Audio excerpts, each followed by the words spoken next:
மாண்பு பேரவைத் தலைவர்களே, மாண்புமிகு மின்துறை அமைச்சர் ஊடகங்களை நல்ல சிறப்பாக கையாளுறவர் கொஞ்ச நாள் அமைதியா இருக்காருன்னு பார்த்தா இன்னைக்கு இங்கேயும் அந்த முயற்சி எடுத்திருக்கிறாரு. எத்தனை கோடி கடன் இருக்கிறது இன்னைக்கு நேற்று இல்லை. இது சேவைத்துறை, போக்குவரத்துறை, மின்துறை, இதெல்லாம் சேவைத்துறை. லாப நட்டம் பார்க்கிற விஷயம் இல்லை. கடன் இருந்தாலும் பொதுமக்களுக்கு மின்சாரம் சென்று சேர்கிறதுங்கிறது முக்கியமான பிரச்சனை. கடந்த 5 ஆண்டுகள்ல இந்த பிரச்சனை இல்லாம இதே கடனோடு இதே ஊழியர் பற்றாக்குறையோடு தான் செயல்படுத்தினோம். ஊழியர் பற்றாக்குறையை எப்படி சரி செய்வதுங்கிற பிரச்சனை எங்களுடைய ஆட்சி அமைந்த பொழுது கொரோனா உச்சத்தில் இருந்தது, பொருளாதார நெருக்கடி இருந்தது. அதையெல்லாம் படிப்படியாக சீரமைத்து அப்பொழுதுதான் நம்முடைய முன்னாள் மின்துறை அமைச்சர் சகோதரர் செந்தில் பாலாஜி அவர்கள் சொன்னது போல 95,000க்கு மேற்பட்ட டிரான்ஸ்ஃபார்மர்ஸ் அங்கங்க நிறுவி இருக்கும். அது எல்லாமும் போட்டோ எடுத்து அவர் எல்லாத்தையுமே ரெக்கார்ட் பண்ணி வச்சிருக்காரு. வேணா உங்களுக்கு அதெல்லாம் கொடுக்குறோம். சட்டமன்றத்திலும் எல்லோருக்கும் வழங்கப்பட்டது. அதே போல பெரம்பூர் தொகுதிக்கு பக்கத்து தொகுதியான எங்களுடைய தலைவர் தளபதி அவருடைய தொகுதியான குளத்தூர் தொகுதியில 220 kVA புதிய மின் நிலையம் துவக்கி வைக்கப்பட்டு அந்த பகுதி எல்லா பகுதிக்கும் சேர்த்துதான் சரி செய்வதற்கான வாய்ப்பு வழங்கப்பட்டிருக்கிறது. போய் நீங்க கொஞ்சம் ஆய்வு பண்ணுங்க. அடுத்தது ஃபியூஸ் கேரியர் திருடு போனதை சொன்னார். ஒரு சிறப்பான காட்சியை வெளியிட்டார்.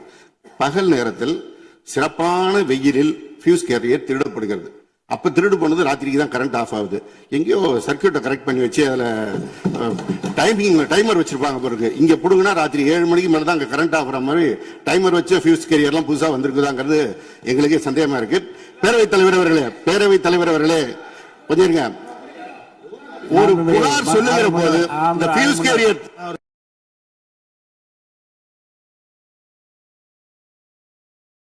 முன்னவர் மாண்புமிகு பேரவைத் தலைவர் அவர்களே, முன்னாள் மின்துறை அமைச்சர் விளக்கத்தை சொன்னார்.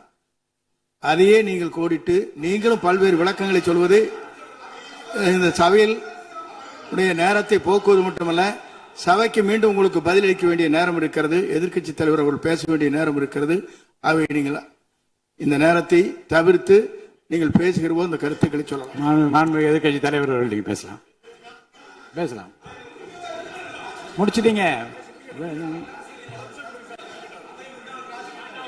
ஃபியூஸ் கேரியர் திருடு போறது மாத்திரம் இல்ல, தனிப்பட்ட நபர்களுடைய மோட்டார்ல இருக்கிற காப்பர் வயருக்காக திருடுவது என்பது காலங்காலமாக நடந்து வருவது. ஏதோ ஃபியூஸ் கேரியர் அதுல இருக்கிற காப்பருக்காக திருடினாங்கன்னு இப்போ ஒரு கண்டுபிடிப்பை வெளியிட்டு இருக்கீங்க.